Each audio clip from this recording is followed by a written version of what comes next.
Jamhuri ya Muungano wa Tanzania.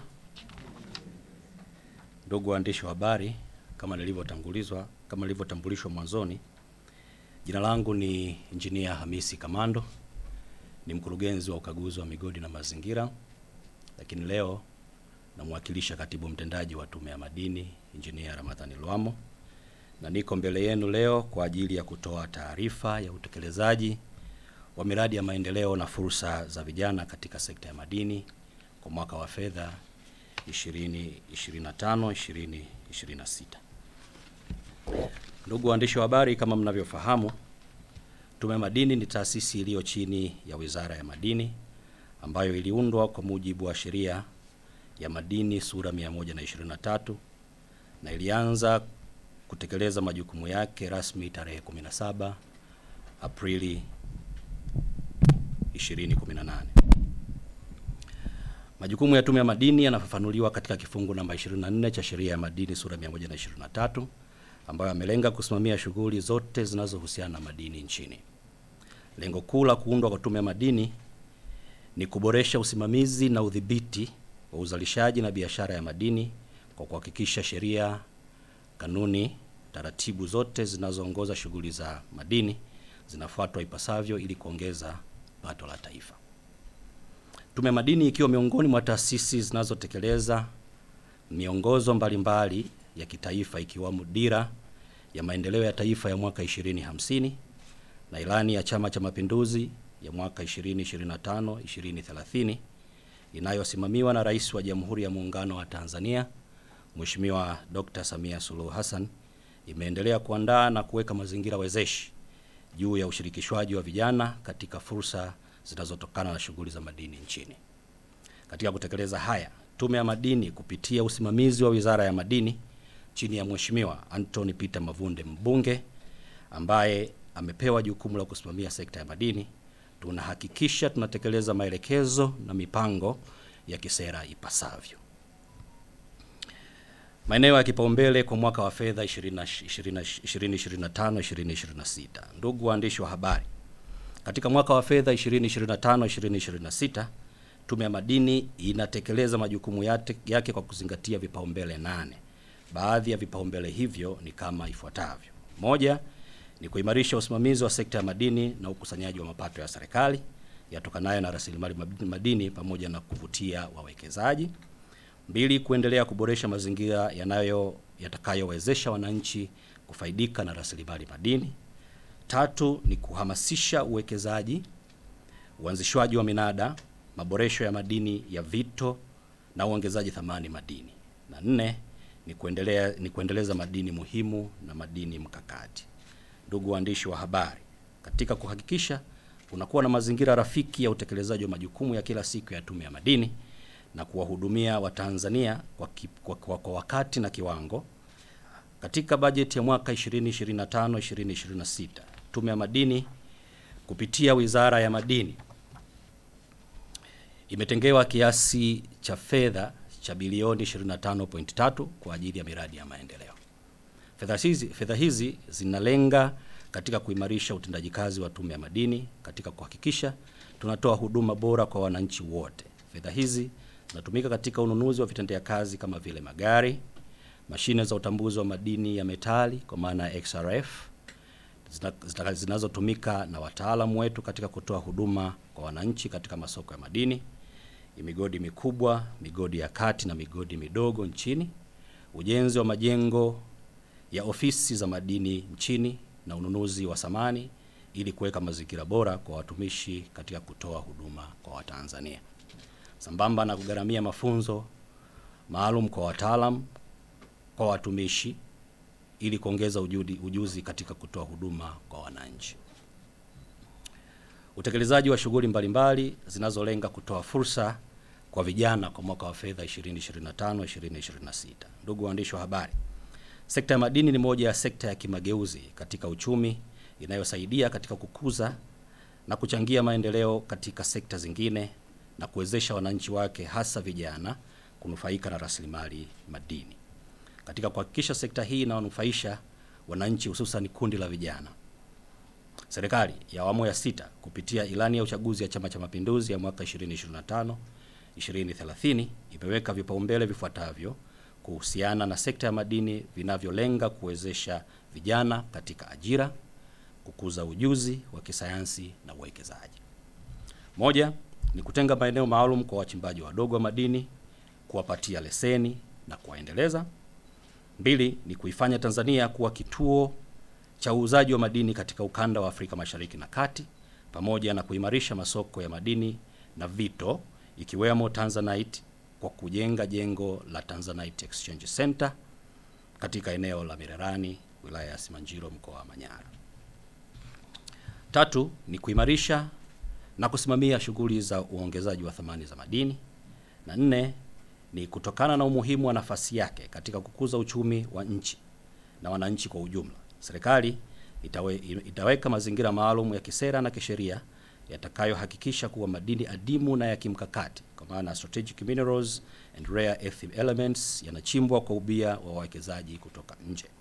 Aidha, serikali itaweka sera, sheria, kanuni zitakazohakikisha kuwa madini haya hayasafirishwi nje ya nchi bila kuongezwa thamani nchini, na hivyo kuongeza fursa za ajira kwa Watanzania, hususan vijana, na manufaa mengine kwa nchi.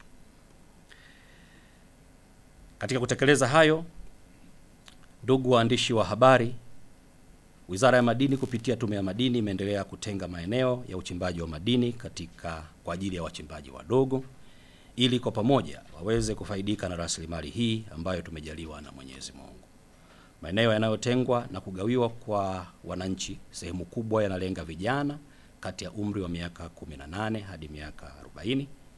Hadi sasa jumla ya maeneo 65 yamependekezwa kutengwa kwa ajili ya kugawiwa kwa wachimbaji wadogo katika mikoa ya kimadini ya Mtwara, Manyara, Lindi, Morogoro, Dodoma, Tabora, Pwani, Tanga, Geita, Shinyanga, Mwanza, Mara, Mbeya na Ruvuma.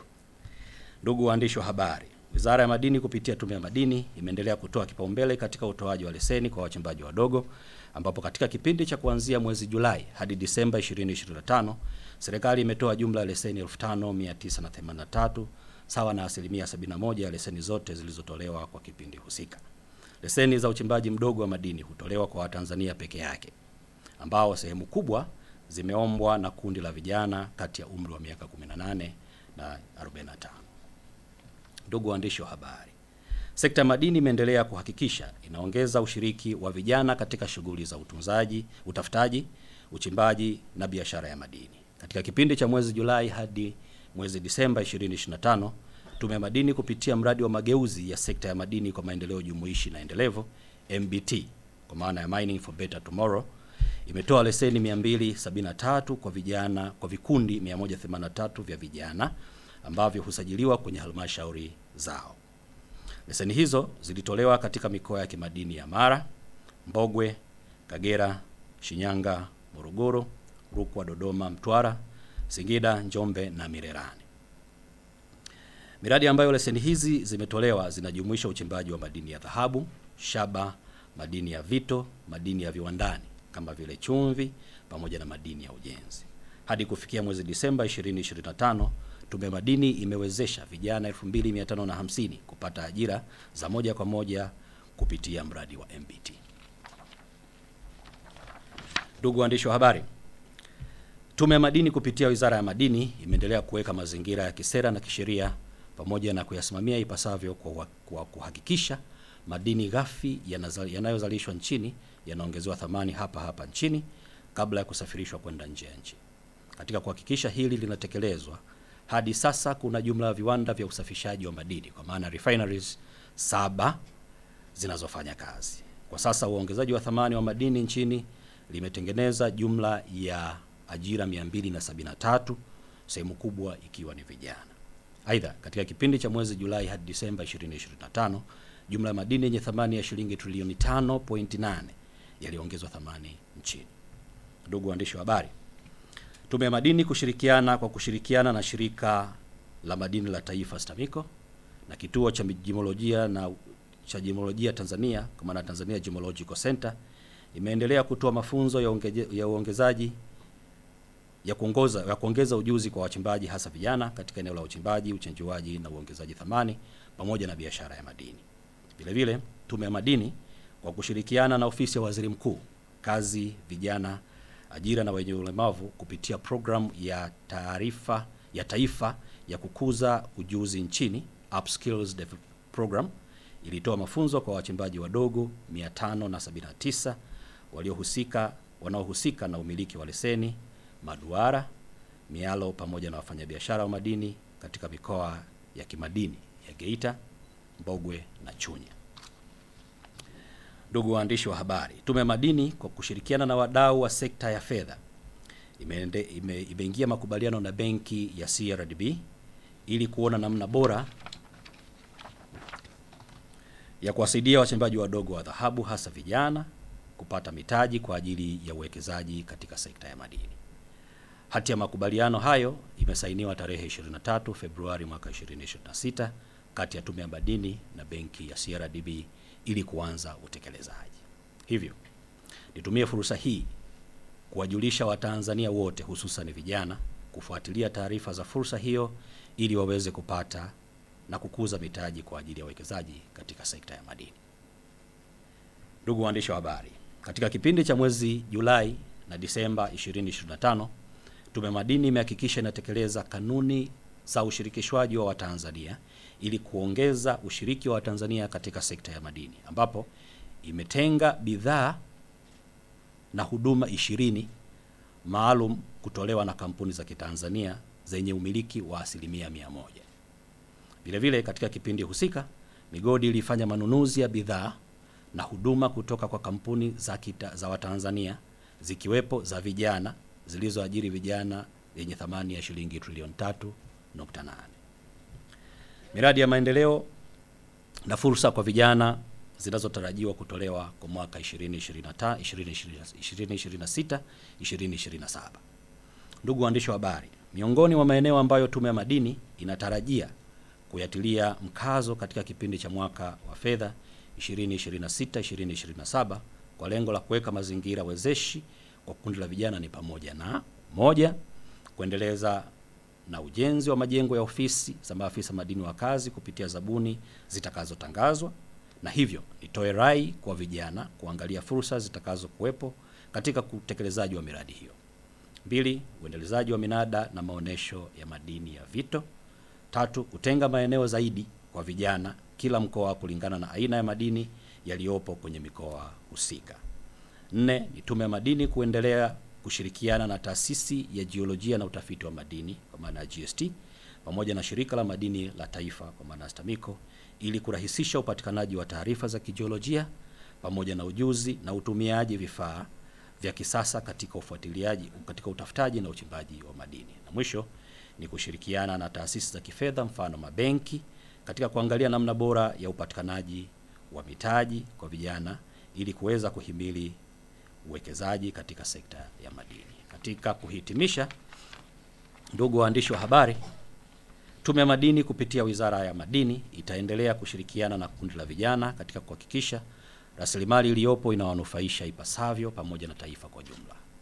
Dhamira ya dhati ya Rais wa Jamhuri ya Muungano wa Tanzania, Mheshimiwa Dr. Samia Suluhu Hassan ni kuhakikisha rasilimali hii inawanufaisha Watanzania hususan vijana, ambapo tukirejea katika hotuba ya Mheshimiwa Rais ya ufunguzi wa Bunge la 13 la Jamhuri ya Muungano wa Tanzania aliyoitoa tarehe 14 Novemba 2025, alisisitiza juu ya kuhakikisha rasilimali madini inawanufaisha vijana pamoja na vizazi vijavyo. Hivyo ni jukumu la wizara yetu kupitia Tume ya Madini kuhakikisha rasilimali hii inasimamiwa na kutekeleza dhamira ya Mheshimiwa Rais kwa kushirikiana na vijana. Ndugu waandishi wa habari, kwa taarifa zaidi kuhusu Tume ya Madini unaweza kuzipata kupitia tovuti yetu ambayo ni www.tumemadini.go.tz. Aidha, kimuundo Tume ya Madini ina jumla ya ofisi za mikoa 30 nchini ambapo vijana wanaweza kuzitembelea ili kupata uelewa na fursa mbalimbali zilizopo katika sekta ya madini, ikiwepo hatua za upatikanaji wa leseni za utafutaji, uchimbaji pamoja na biashara ya madini. Ndugu waandishi wa habari, nawashukuru sana kwa kunisikiliza. Asante sana Mhandisi Hamisi. Na sasa ningependa kukaribisha maswali mafupi.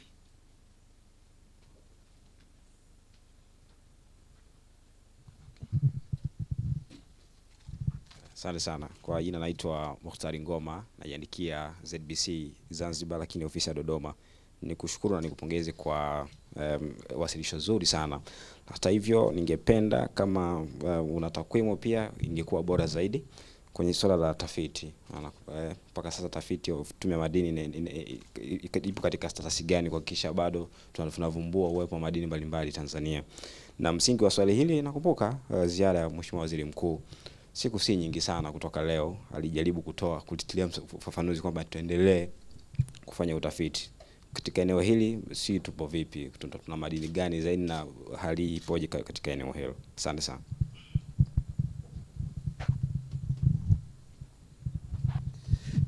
Naitwa Richard Mwekenda wa blog ya Taifa CCM na Kamanda Matukio Online TV. Mimi kwanza nawapongeza kwamba mnawatambua wachimbaji wadogo na kuwapa maeneo ya uchimbaji. Lakini swali ni kwamba mtawasaidiaje wachimbaji wadogo wanaoanza kuchimba kuhusu gharama za utafiti wa kujua kiwango cha madini kilichopo katika eneo husika? Kwa sababu nasema hivyo, inamgharimu mchimbaji mdogo hivi sasa mpaka aje apate ajue kiwango cha madini, inamgharimu zaidi ya milioni 15. Na mikopo hiyo ya CRDB wanapewa wale ambao tayari walianza kuchimba. Je, wale ambao hawajaanza kuchimba mtawasaidiaje ili wapate hiyo mikopo?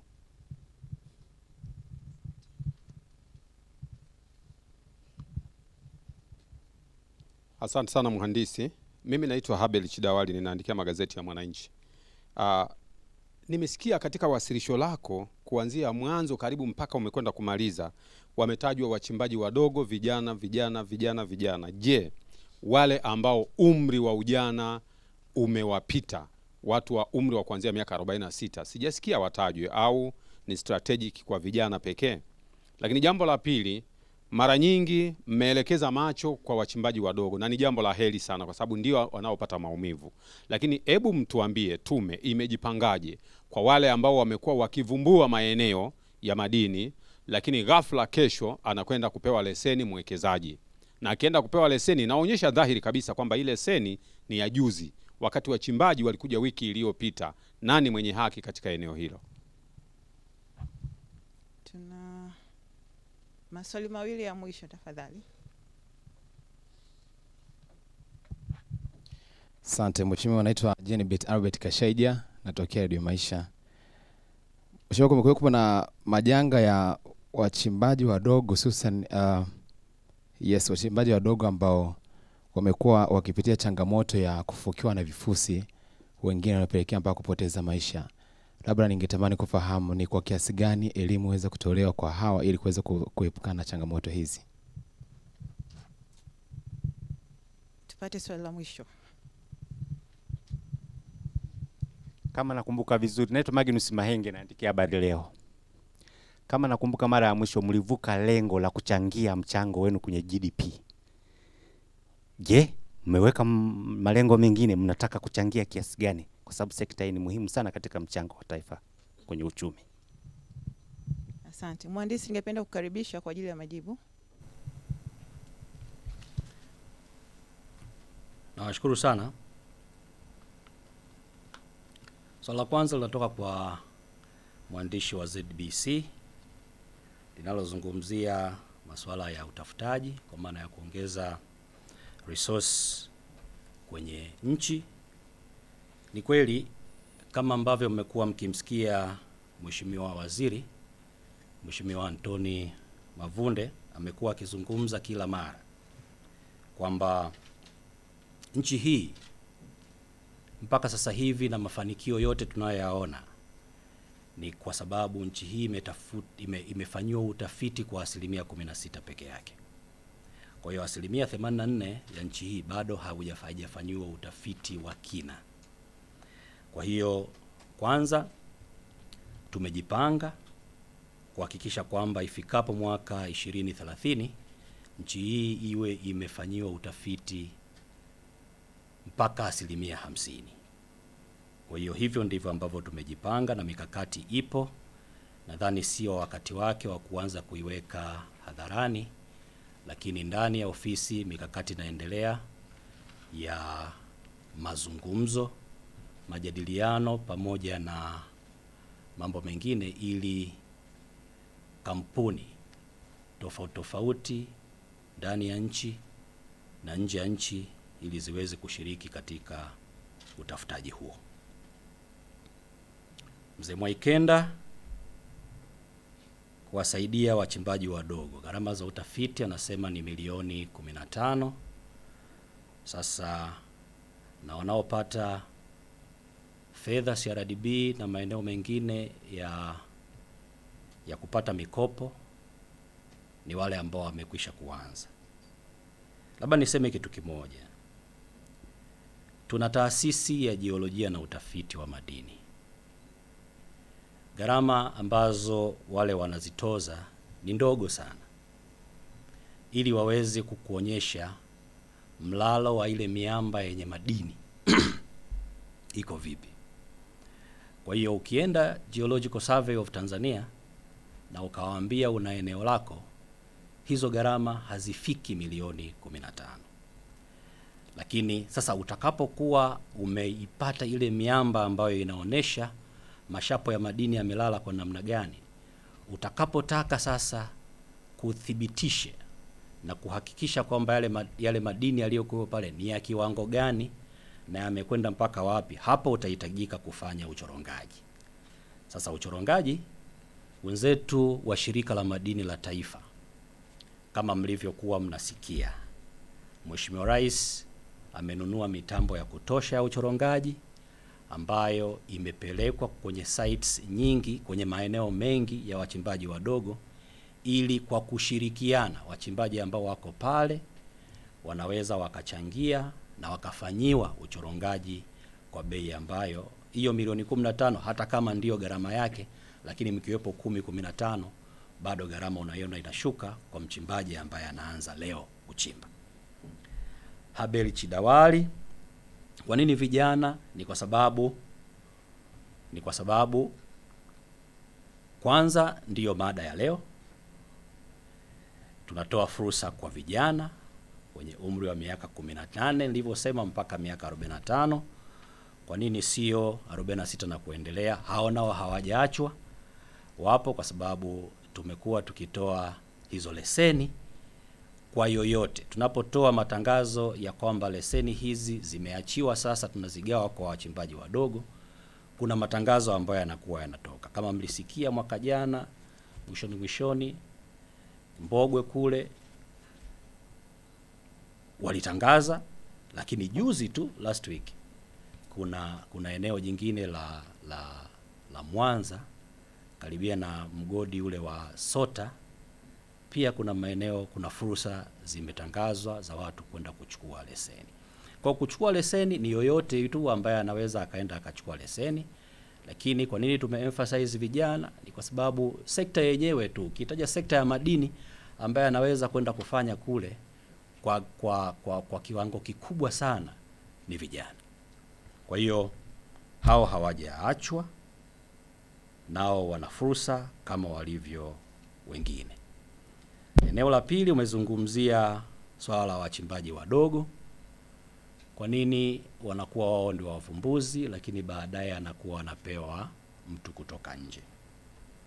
Inategemea eneo hilo ambalo amelichimba, amekwenda kugundua hayo madini ni eneo gani. Nchi hii eneo kubwa lina leseni za utafiti. Sasa unaweza ukaanza kuchimba ukayapata madini, lakini kumbe wakati unachimba eneo hilo tayari lina leseni ya utafiti au leseni ya uchimbaji mkubwa. Kinachofanyika ambacho nimekieleza vizuri sana kwenye taarifa yangu ni kwamba kwanza, leseni zote ambazo hazijaendelezwa, ikiwa na leseni za utafiti, leseni za uchimbaji ambazo hazijaendelezwa, tumekuwa tukizifuta, na leseni ngapi zimefutwa nimeeleza vizuri, zaidi ya 50 na kitu kwa kipindi hiki cha kuanzia Julai mpaka mwezi Desemba 2025, na zikifutwa zinagawiwa kwa wachimbaji wadogo, hasa wadogo. Kwa hiyo na ikionekana kwamba kuna wachimbaji wengi wadogo wako pale, kinachofanyika ni kuwaelekeza kuomba ruhusa, kwa kizungu tunasema consent, ya mtu mwenye leseni, ili eneo lile ambalo kuna concentration kubwa ya wachimbaji wadogo na wanaendelea na kazi, basi tunawakatia hicho kipande, na ili eneo jingine ambalo halijaguswa na wachimbaji wadogo linaendelea kufanyiwa kazi na mtu mwenye leseni ile. Lakini nirudie tena kwamba tunawaelekeza wachimbaji wadogo ambao wako hapo kuomba consent, kuomba ridhaa ya mwenye leseni, ili tuweze kuwakatia hicho kipande ambacho wanafanya, halafu eneo jingine lilobakia linaendelezwa na watu wamiliki wale wa leseni. Swali la 4 lilikuwa linatoka kwa Kashaija amezungumzia masuala ya ajali migodini, kwamba kuna watu wengi wanafukiwa. Tunafanya nini kama Tume ya Madini? Tume ya Madini ina idara ya ukaguzi wa migodi na mazingira, ina sehemu ya ukaguzi wa migodi peke yake. Sehemu ya ukaguzi wa migodi inafanya kazi kwa karibu sana na wachimbaji wadogo. Sasa wakati mwingine tunachokifanya kwanza ni kutoa elimu kuhusiana na masuala ya usalama, matumizi ya vifaa kinga, lakini ukaguzi wa mara kwa mara wa migodi ile. Kwa sasa hivi tunafanya kazi kwa ukaribu sana na wale wakaguzi wakuu wa yale maduara. Kila siku asubuhi na jioni tunapata taarifa za usalama wa migodi. Kipindi hiki cha mvua ni kipindi ambacho ni kibaya sana katika masuala ya ajali kwenye migodi. Tunachokifanya ni kusisitizana, na once ikionekana kwamba kuna dalili yoyote ya mvua, basi tunasitisha kabisa watu wasiendelee kuingia migodini. Kwa hiyo ni masuala ambayo tunayafanyia kazi kila siku, lakini wakati mwingine sasa ajali haina kinga, na ni masuala tena hayo ya kudra za Mwenyezi Mungu. Kwa hiyo yale ambayo yako ndani ya uwezo wetu kama binadamu tunayafanyia kazi vizuri sana kwa uhakika, na yale ambayo yako nje ya uwezo wa kibinadamu basi yanakuwa ni masuala ambayo hatuwezi kuyakinga tena. La 5 ni swali la Mahenge, swala la kuchangia kwenye GDP.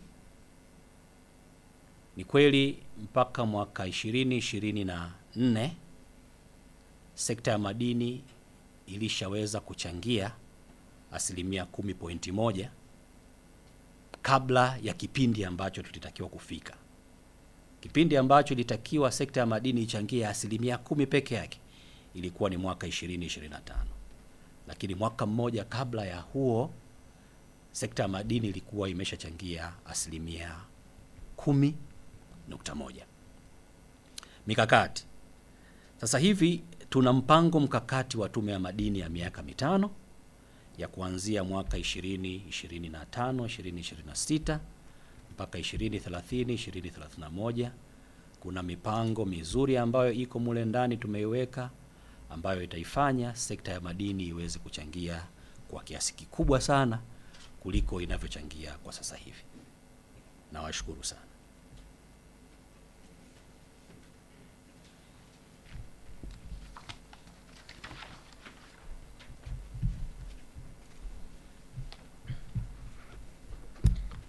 Tunakushukuru sana kwa taarifa nzuri, lakini pia kupitia majibu tumeendelea kupata ufafanuzi wa masuala mbalimbali ambayo ndugu wanahabari wameuliza.